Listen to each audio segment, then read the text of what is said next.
পুরীর জগন্নাথ মন্দিরে নিয়ম ছিল রথযাত্রার কিছুদিন পর জগন্নাথ দেবের প্রসাদ এক গ্রাম থেকে এক গ্রামে বিতরণ করতে যেত। একদিন একটি পান্ডা জয়পুরে রাজার বাড়িতে গিয়ে রাজার কুশল মঙ্গল কামনা করলেন এবং রাজাকে প্রসাদ দিলেন। রাজা পান্ডাটিকে অতিথি হিসাবে আপ্যায়ন করলেন।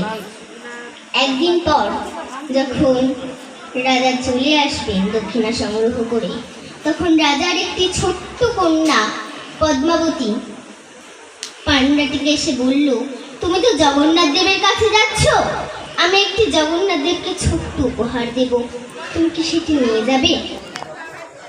পান্ডাটি বলল, ঠিক আছে দাও, আমি নিয়ে যাব। রাজকন্যা তৎক্ষণাৎ একটি সুন্দর বক্সে একটি গিফট এনে রাজা পান্ডাটিকে দিলেন।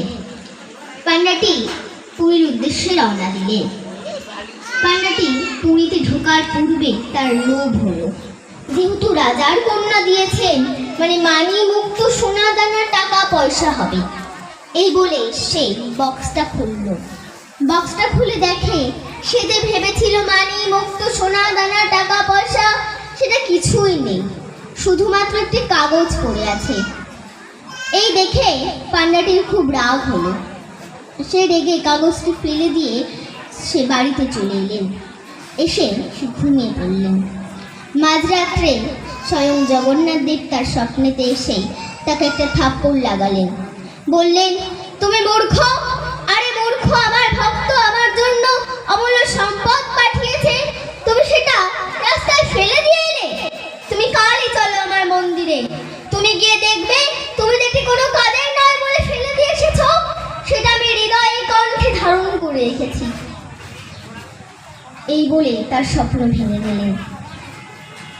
তিনি তৎক্ষণাৎ উঠে স্নান করে পোশাক পরিধান করে জগন্নাথ মন্দিরে উপস্থিত হলেন।